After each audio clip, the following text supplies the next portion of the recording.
আমি এই রঞ্জ যদি না থাকতাম শিয়াল কুকুরে সিরা সিরা খাইতো। তোমরা সবাই এই প্রবাসী করে টাকার মেশিন মনে করো।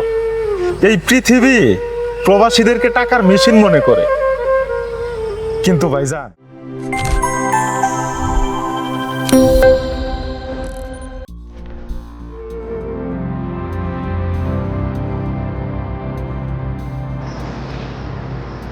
কিরে তুই এই জায়গায় মন মরা বসে রয়েছস?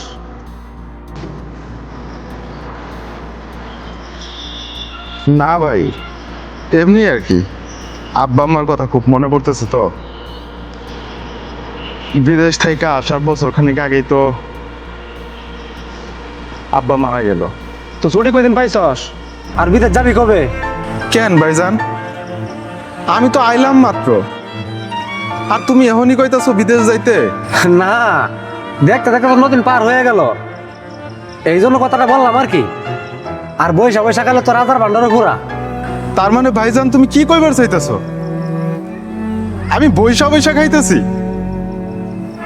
আমি বৈশা খাইলেও তো অন্য কারোটা খাইতেছি না।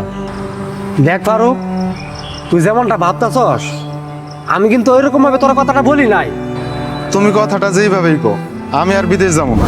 তুই বিদেশ যাবি না মানে? তুই দেশে করবি নাকি? ভাইজান, আমি ভাবতেছি একটা খামার করব, মাছ চাষ করব।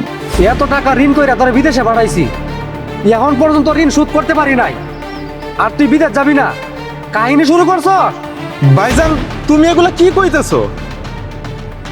আমি 5 বছর বিদেশ থেকে তো তোমার কম টাকা পাঠাই নাই, আর তুমি কইতেছো এখনো ঋণই শোধ হয় নাই। না, ঋণ শোধ হয় নাই। ঠিক আছে ভাইজান, ঋণ যেহেতু শোধ হয় নাই, আমি দেশে থাইকাই ঋণ শোধ করবো। তুই টাকা পাবি কই? আর কামড় দিলে তো জায়গা লাগবো, এই জায়গা কই পাবি তুই? কয়দিন আগে যে জায়গাটা কিনলা না, ওইটা হইলেই তৈব। ওইটা হইল মানে?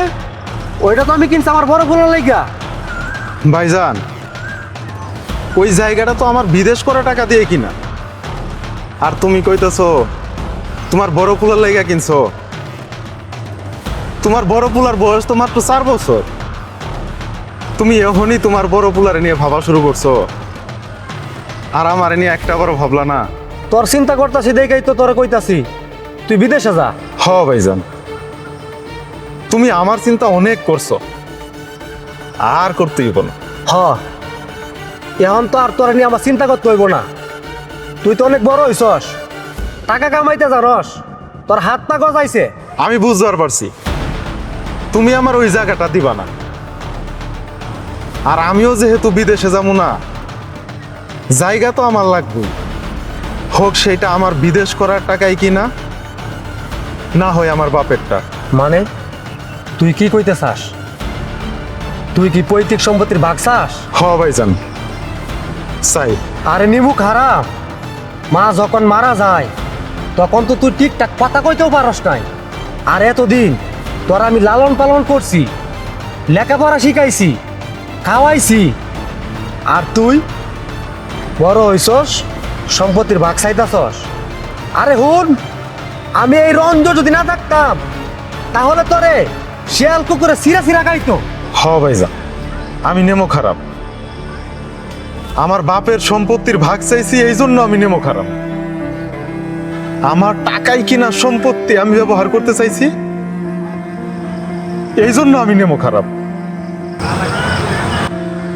আমি 5টা বছর বিদেশ খাইডা তুম করে দিছি, তখন আমি নেমো খারাপ ছিলাম না। মাত্র 9 দিন হয় আমি দেশে আইছি, আর তুমি কইতেছ বৈশাখ খাইলে তো রাজার ধনও ফুরাইয়া যায়। ছোটবেলায় আম্মা মারা গেছে, বছর খানিক হইলো আব্বাও তো মারা গেছে। আমার আব্বা আম্মার জায়গায় তোমারে বহাইছিলাম, আর তুমি আমার সাথে এইভাবে বেইমানি করলা। ভাইজান, আজকে তুমি তোমার যেই রূপ দেখাইলা, ভাইজান তোমরা সবাই এই প্রবাসী করে টাকার মেশিন মনে করো। এই পৃথিবী প্রবাসীদেরকে টাকার মেশিন মনে করে। তোমরা একটা বারও চিন্তা করো না এই প্রবাসীরা কত কষ্ট করে টাকা উপার্জন করে। তোমরা শুধু ভাবো প্রবাসীরা টাকার মেশিন, কিন্তু ভাইজান আমরা প্রবাসীরাও তো মানুষ। ভাই তুই আমার কথাটা হুন। না ভাইজান, আমি আর তোমার কোনো কথা হন না। আজকে আমি কইমু, তুমি শুনবা। তুমি তোমার 4 বছর বয়সী পুলারে নিয়ে ভাবলা, আমারে নিয়ে একটা বড় ভাবলা না। ভাইজান আমি বিদেশ যাইতে চাই নাই কেন জানো? বিদেশে মানুষকে মানুষ মনে করে না ভাইজান।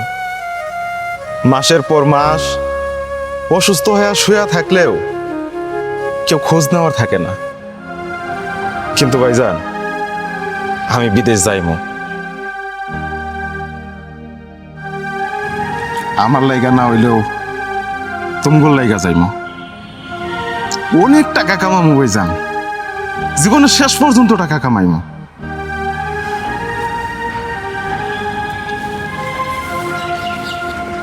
ওই হুন, তোর বিদেশ যাইতে হইব না, তুই বাড়িতে যা, কাজ শেষ করে আইসা ওর সাথে পরে কথা কইতাছি।